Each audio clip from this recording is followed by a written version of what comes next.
The twin sons of New Eden cast long shadows across the endless golden fields as Minna walked between the grain stalks. Her boots made soft crunching sounds on the dry earth, and sweat beaded on her forehead despite the cooling breeze. She carried a maintenance scanner in one hand and a plasma welder in the other, checking each automated defense turret with the same methodical care she used for everything else. The zephyr grain swayed gently round her, each stalk reaching nearly to her shoulders. This crop would feed 3 colony ships for a full year, maybe more if the harvest was as good as it looked. But Mina wasn't thinking about food quotas or shipping schedules. Her eyes kept drifting to the horizon, scanning for a movement that shouldn't be there. A low mechanical work caught her attention. One of the perimeter guns was tracking something in the distance. Mina knelt beside the turret and pulled up its targeting display on her scanner. The screen showed a pack of 6-legged razor claw beasts approaching from the western hills, their metallic claws gleaming in the sunlight. Without conscious thought, Mina's fingers danced across the control panel. She adjusted the targeting parameters by microdegrees, compensating for wind speed and the beast's erratic movement patterns. The turret seemed shifted slightly, and moments later, precise energy bolts dropped 3 of the creatures before they could reach the crops. The rest scattered back into the hills. Perfect shots, clean kills, no wasted ammunition. Mina stared at her hands for a moment, wondering how she knew exactly which adjustments to make. The colony's tech manual said the guns were already calibrated for optimal performance, but somehow she always found ways to make them better. The sound of approaching hover trucks pulled her from her thoughts. A convoy of 3 vehicles was crossing the main field, kicking up clouds of dust behind them. The weekly traders had arrived early. Mina jogged back toward the farmhouse, where her father Juan was already greeting the visitors. The lead truck bore the emblem of the Stellar Commerce Guild, and its driver was a grizzled man with cybernetic eyes who went by the name Kang. Another flawless harvest season, I see, Kang said as he shook Juan's hand. Not a single crop loss to wildlife this quarter. Your defense grid is legendary among the trade routes. Juan beamed with pride. My daughter Mina keeps everything running smoothly. She has a natural talent for the technical work. Kang turned to study Mina with his artificial eyes, which whirred softly as they focused. Impressive. Most colonies lose 10 to 15% of their crops to native predators. You're running at 0% losses for 8 months straight. The equipment works well when it's maintained properly. Mina replied simply, but something about the trader's intense stare made her uncomfortable. His cybernetic implants were military-grade, not the cheap commercial versions most traders used. As the men loaded crates of grain into the hover trucks, Mina retreated to the farmhouse kitchen. Through the window, she watched Kang speaking quietly into a communication device while his workers finished loading.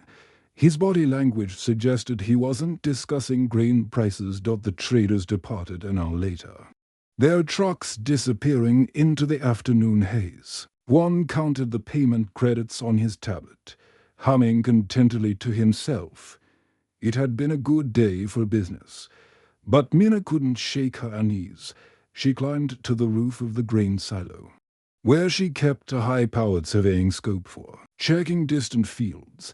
As she adjusted the lenses, muscle memory guided her hands with practiced efficiency. The scope's crosshairs settled naturally into perfect alignment, as if she'd done this thousands of times before.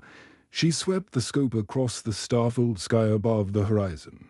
New Eden's position in the outer rim manned space traffic was usually minimal, just the weekly supply runs and occasional survey vessels. But tonight, something was different. 3 dark shapes hung motionless at the edge of the solar system, barely visible against the star field. They were too distant for detailed observation, but their silhouettes were wrong for commercial vessels. Too sleek, too predatory. These ships were built for speed and stealth, not cargo hauling. As Mina watched, The vessels began moving in a complex pattern, probing the system's outer defenses with subtle sensor sweeps. They moved with the patience of hunters studying their prey, testing for weaknesses without revealing their presence to less observant eyes. The chill ran down Mina's spine. Her hands gripped the scope tighter, and for a moment, she felt an overwhelming urge to calculate firing solutions and wind compensation. The thought came so naturally that it frightened her. Why would a farm girl know about ballistics and targeting algorithms? The memory tried to surface, like something swimming up from dark water. But it slipped away before she could grasp it. All that remained was a vague sense of familiarity, as if she'd watched hostile ships through crosshairs before. Mina lowered the scope and stared at her trembling hands. Tomorrow, she decided, she would recalibrate every defense turret on the farm. Something told her they were going to need perfect accuracy very soon, high above. The mysterious ships continued their silent dance, drawing closer with each passing. The attack came at dawn, when most colonists were still sleeping. Mina was already awake, standing in her kitchen with a cup of bitterroot coffee, watching the sunrise through her window. That's when she saw the first ship break through. The cloud layer dotted was sleek and black, with red lightning painted across its hull. More ships followed, dropping out of the sky like falling stars. Their engines screamed as they pulled out of their dives, and the sound shattered the morning peace across New Eden. Pirates. Mina whispered, though she wasn't sure how she knew. The word came from somewhere deep in her mind, along with a cold certainty that these weren't traders or explorers. The emergency sirens began wailing across the colony. Juan burst into the kitchen, his face pale with panic. Mina, we need to get to the evacuation center now. But Mina was already moving, not toward safety but toward the gun cabinet. Her father kept 3 plasma rifles for dealing with the worst predators, but as her hands closed around the nearest weapon, something strange happened. The rifle felt familiar in her grip, like an old friend returning home. "I'll meet you there," she told her father. "I need to help coordinate the defenses." Juan started to protest, but explosions echoed across the valley as the pirate ships began their assault. He kissed Mina's forehead and ran toward the evacuation point, trusting his daughter to follow soon. Instead, Mina climbed back to the roof of the grain silo through her scope.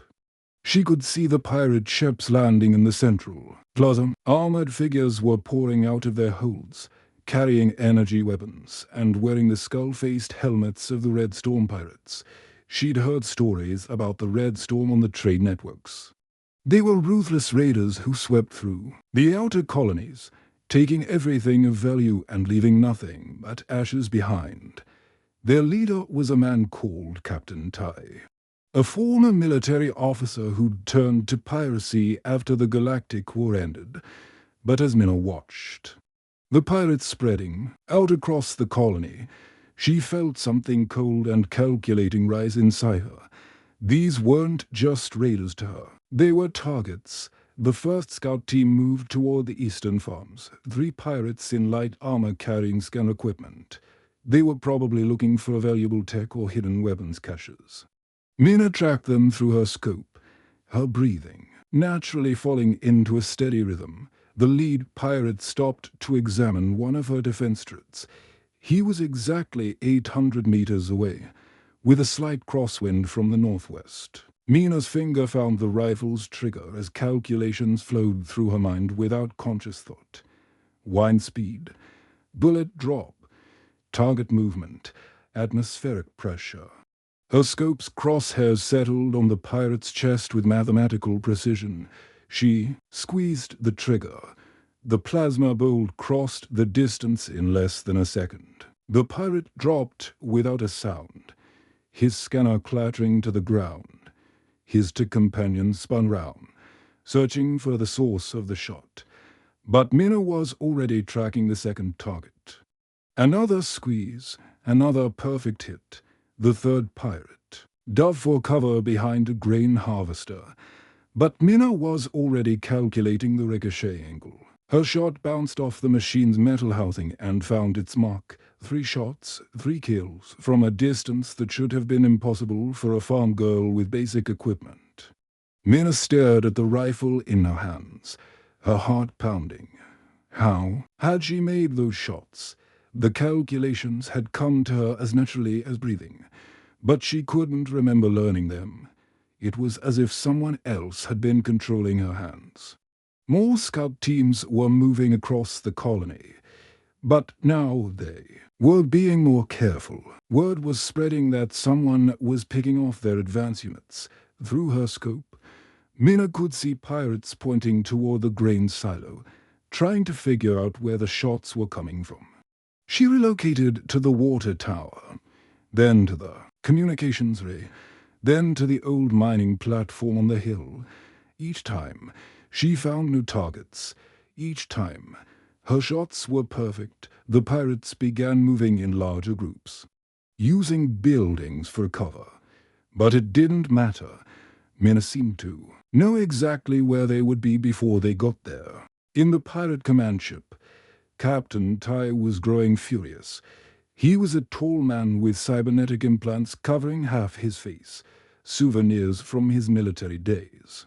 His remaining eye glowed red as he studied the tactical displays. 17 scouts down.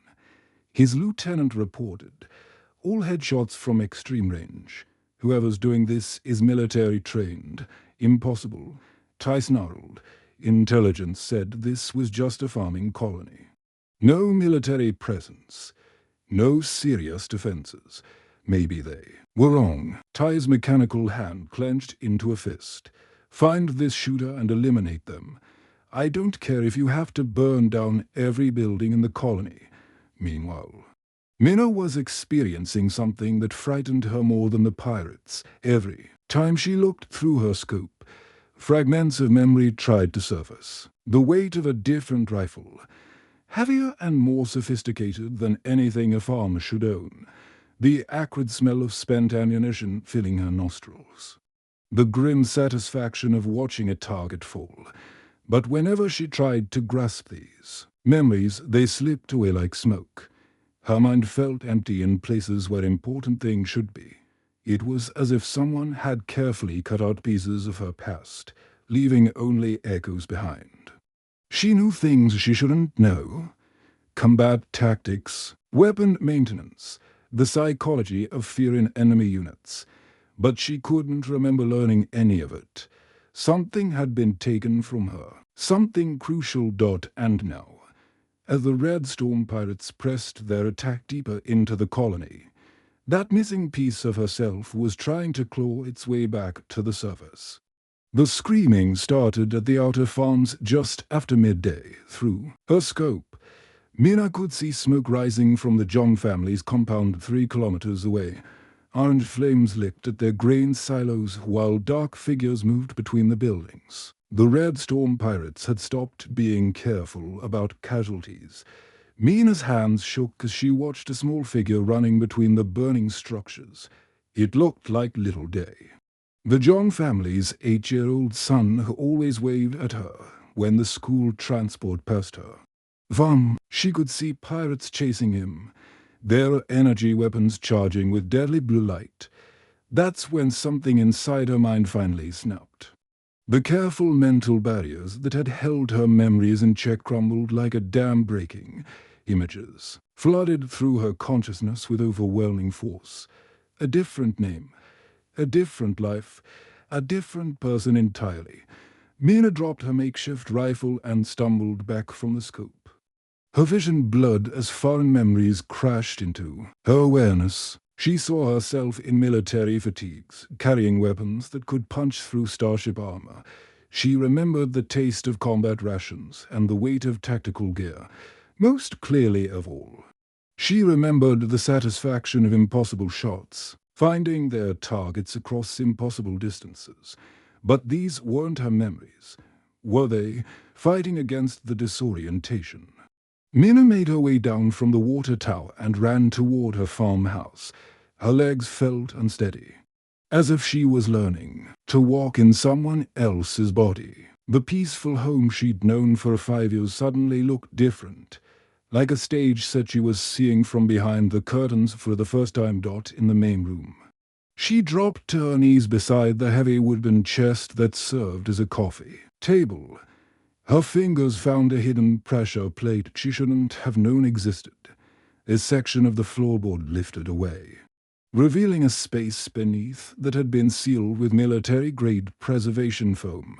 Inside the hidden compartment was a case made of black carbon fiber, unmarked and perfectly rectangular. As soon as Mina's fingers touched the surface, more memories exploded through her mind like flashbulbs going off in the darkness. Her name was Sujin Kim. Not Mina. Never Mina. She had been the most feared sniper in the Galactic Defense Corps, with a kill record that made veteran soldiers whisper her call sign in respectful terror. Ghost shot, they had called her, because her targets never saw her coming and rarely understood what hit them. The case opened with a soft hiss of escaping gas. Inside, nested in custom-fitted foam, was a rifle that looked like it had been designed by death itself. The weapon was sleek and black, with quantum-stabilized targeting systems and a barrel that could deliver hypersonic projectiles across planetary distances. This wasn't some farmer's hunting rifle. This was a precision instrument of warfare. As Sujin lifted the weapon, the last 5 years of peaceful memories felt like a pleasant dream she was finally waking up from. She remembered everything now. The Red Storm pirates had been her greatest challenge. A fleet of raiders so ruthless and well-organized that 3 different star systems had pooled their resources to she had hunted them across half the galaxy, eliminating their leadership one shot at a time. Captain Tai had been their second-in-command then, a brutal man with more cybernetic implants than original flesh. She had cornered the pirates in the asteroid maze near Kepler Station and systematically destroyed their entire operation, except Tai had escaped, somehow, in the chaos of that final battle. He had slipped away while she was eliminating the last of his fleet. She had assumed he'd died when his damaged ship jumped to hyperspace, but apparently the cockroach had survived. After that victory, Sujin had been exhausted. Years of constant warfare had left her hollow inside, a weapon without a purpose. She had too much blood on her hands and too many ghosts in her dreams. The cause offered her memory suppression therapy, a chance to forget the violence and start fresh as a civilian. She had accepted, choosing the identity of Mina the farmer, on a peaceful world far from the trade routes where her reputation might follow her. For 5 years, she had been genuinely happy, tending crops and maintaining simple machines, believing she was nothing more than a woman who had always lived on New Eden. But now the Red Storm pirates were back, and they had hostages, the farmhouse. Communication system crackled to life, broadcasting on all colony frequencies. Captain Tai's voice filled the room, distorted by his mechanical vocal implants, but still recognizable to someone who had hunted him across the stars, colonists of New Eden. The pirate leader announced, "I know there's a military operative among you, someone who's been picking off my scouts with remarkable skill. I want you to surrender yourself within 1 hour, or I start executing the prisoners I've collected."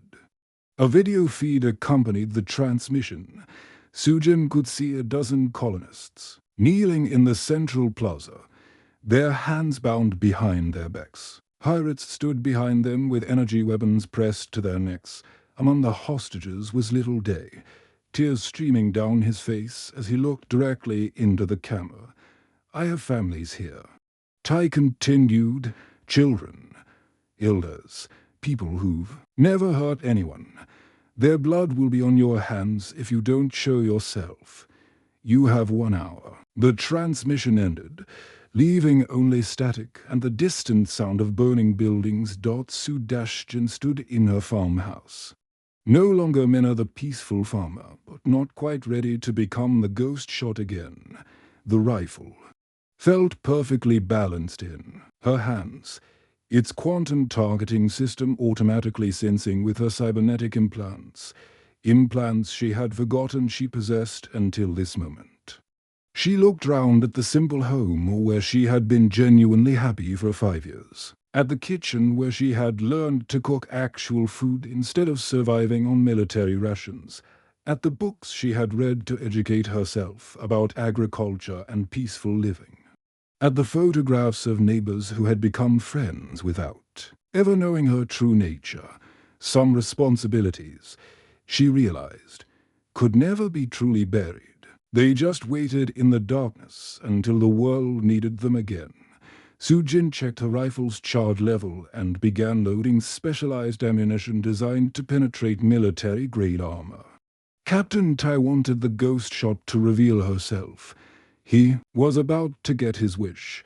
The ghost shot moved through the familiar terrain of New Eden like a predator returning to its hunting grounds. Every hill, every irrigation ditch, every stand of grain stalks had become part of her tactical map.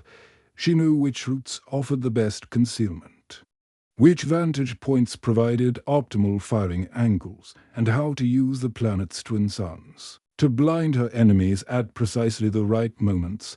Her first target was the pirates' communication ray, a sophisticated piece of equipment they'd set up on the colony's main communication tower. From 1,800 meters away, hidden in a grove of native blue-bark trees, Sujin lined up her shot. The quantum targeting system in her rifle calculated wind speed, atmospheric density, and the rotation of the planet itself, the hypersonic round punched through the ray's central processor, sending sparks cascading down the tower instantly. The pirates' coordination began to break down as their field units lost contact with their command ship, but Sujin wasn't finished with the tower. Her second shot severed the cable connecting the pirates' jamming device to their power source. Suddenly, the colonists' personal communicators crackled back to life, allowing them to coordinate their own defense efforts from the central plaza. She could hear Captain Tai's mechanical voice roaring orders at his confused subordinates. Find that shooter, lock down all approach routes. The pirates began moving in tight formation, using their portable shield generators to create protective barriers as they advanced. It was a good tactical decision against a normal sniper. But Sujin wasn't playing by normal rules. She relocated to the old mining platform on the eastern ridge, where the colony's regional surveyors had tested the soil composition. The elevated position gave her a clear view of the entire settlement, and more importantly, it put her behind the pirates' advancing line, through her scope. She tracked a squad of 6 pirates moving toward the residential sector. They were professional soldiers, probably ex-military like their captain, and they moved with disciplined precision. Their leader carried a heavy plasma cannon that could punch through the colonists' barricades like paper. Sujin's first shot wasn't aimed at the pirates themselves. Instead, she targeted the fuel cell powering their shield generator. The resulting explosion sent 3 of them diving for cover, while the others opened fire in random directions. Not knowing where the attack had come from, her second shot found the squad leader's plasma cannon, striking the weapon's power coupling at the exact moment it was charging for another blast. The backfeed overloaded his armor systems, leaving him helpless on the ground. The remaining pirates broke formation and ran for the nearest building. But Sujin was already tracking their movement. She put a round through the first pirates, me, dropping him but leaving him alive to scream warnings to his comrades. Fear was a weapon, and she wielded it as precisely as her rifle, from her elevated position. She could see other pirate squads converging on the residential sector where most of the colonists had taken shelter. Their plan was simple. Overwhelming force applied to a single point, breaking the colonists' will to resist. But Sujin had spent 5 years walking these streets, learning the layout of every building and alley. She knew that the residential sector had been built round the colony's original water processing plant, which included a network of maintenance tunnels that most people had forgotten existed. She made her way down from the mining platform, moving through the grain fields, with the patience of a hunter who knew her prey was walking into a trap. The pirates had set up checkpoints at all the major intersections, but they were watching for threats coming from outside their perimeter, not from below. The maintenance tunnels were exactly as she remembered them, though now they seemed smaller and more cramped than they had in her farmer's memories. She emerged through a service hatch behind the colony's main power distribution center, where 3 pirates were guarding their mobile command post. Her rifle made almost no sound as it fired, the quantum suppression system dampening both the muzzle flash and the sonic signature. The first pirate dropped silently, and his companions didn't realize anything was wrong until the second one collapsed beside him. The third pirate spun round, his energy weapon sweeping the area frantically. But Sujin was already moving. She put her shot through the electronic targeting system of his rifle, then disabled his armor's power supply with a second round that struck a joint in his back plating, left alive but helpless. The pirate began screaming into his communicator. "She's behind us. The ghost is behind our lines." The panic in his voice spread through the pirate ranks like wildfire. Suddenly, every shadow might hide their legendary nemesis. Every movement in the grain fields could be her repositioning for another impossible shot. Captain Ty's voice crackled over the emergency frequencies, distorted by fury and mechanical interference. "It's impossible. Sujin Kim is dead. I saw her ship destroyed in the Kepler system." But even as he denied it, Ty was issuing new orders. "Pull back to defensive positions.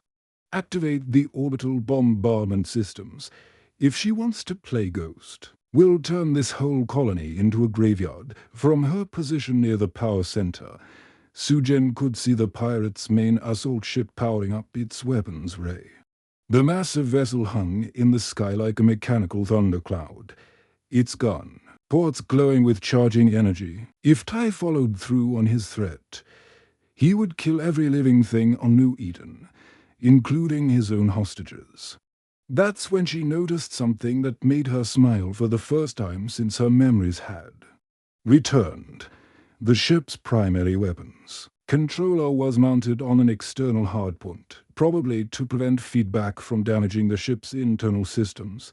It was a smart design choice for space combat, but it created a vulnerability that only someone with her skills could exploit. The shot would have to travel nearly 3 kilometers straight up, through atmospheric turbulence and gravitational distortion. The target was barely large enough to hit, and she would have only one chance before the ship's automated defenses tracked her position. Sujin found a clear firing lane between 2 grain silos and settled into a shooting position that felt as natural as breathing. Her rifle's quantum targeting system began calculating trajectories that would have required a supercomputer just a few years earlier. She thought about little Day, still kneeling in the plaza with a pirate's weapon at his neck. She thought about Juan, her adoptive father, who had given her 5 years of peaceful memories without ever knowing what she truly was. She thought about all the neighbors who had become friends, never suspecting that their quiet farmer could kill from distances that defied belief. Some responsibilities, she reflected, were worth remembering. The hypersonic round left her rifle and began its journey skyward, carrying with it the hopes of everyone she had learned to protect during her years as Minna the farmer. In the pirate command ship, alarms began screaming as critical systems failed in ways that shouldn't have been possible. The ghost shot had returned, and she was very, very angry. The grain storage complex stood at the heart of New Eden like a mechanical fortress, its towering silos connected by a maze of conveyor belts and processing equipment. Captain Tai had chosen his final battleground well. The industrial facility offered multiple levels, plenty of cover, and only a few entry points that could be easily defended. But he had made one crucial mistake. Sujin had helped design these buildings 5 years ago. Back when she was still pretending to be Minna the farmer, she knew every maintenance shaft, every emergency exit, and every structural weakness in the complex. Through her scoop, she could see the hostages huddled together on the main processing floor. Little Day sat between two elderly colonists, his eyes red from crying but his jaw set with the stubborn courage that ran in his family. Round them, the last dozen Red Storm pirates had created a defensive perimeter. Their weapons trained on both the hostages and the potential entry points. Captain Tai paced behind his men like a caged predator. His cybernetic implants glowed red in the dim light of the storage facility, and his mechanical arm twitched with nervous energy. Half his fleet was destroyed. His orbital bombardment ship was drifting powerless in space, and most of his crew was either dead or running for the outer system.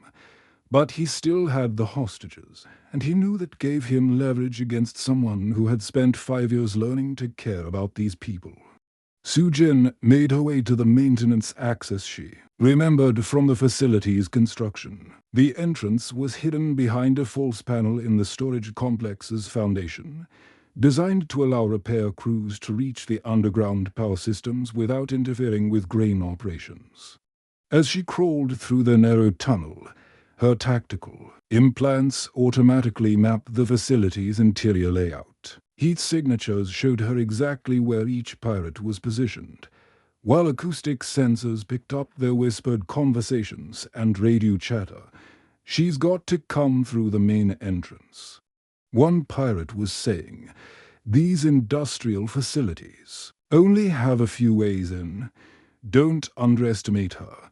Another replied, "This is the ghost shot we're talking about.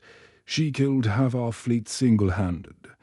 Ghost Shot was supposed to be dead, the first pirate muttered. Captain said her ship got vaporized in the Kepler system from his position near the hostages. Captain Tai's mechanical voice cut through their discussion. "The Ghost Shot dies today, one way or another, even if I have to bring down this whole building to do it." Sujin emerged from the maintenance tunnel in the facility's low level, directly beneath the main processing floor. Above her, massive grain conveyors formed a steel forest of support beams and moving machinery. The pirates had positioned themselves well for defending against a frontal assault, but they weren't watching the industrial equipment overhead. She began climbing, moving through the conveyor system like a ghost hunting a mechanical jungle. Her years as Minna had taught her how each piece of equipment operated, which supports could bear weight, and how to move without triggering the facility's motion sensors from her elevated position. She could see the entire tactical situation laid out below her. The pirates had created overlapping fields of fire that would stop any conventional assault, but they had made the classic mistake of focusing on horizontal threats while ignoring vertical ones. "I know you're in here," Sujin Kim, Captain Tai, called out suddenly, his voice echoing off the metal walls. The legendary Ghost Shot, reduced to hiding in grain silos like a common criminal. Sujin didn't respond, but she adjusted her position slightly to get a clearer view of the pirate captain. Tai was using the hostages as human shields, positioning himself so that any shot at him would risk hitting the innocent colonists. "I know who you really are," Tai continued, his mechanical eye scanning the shadows. "You had your memories erased because you were afraid of what you'd become. You couldn't handle being a killer anymore, so you ran away to play farmer." This time, Sujin did respond, her voice calm and steady as it drifted down from somewhere in the machinery above. "You're right, Tai. I choose to forget because killing was all I knew.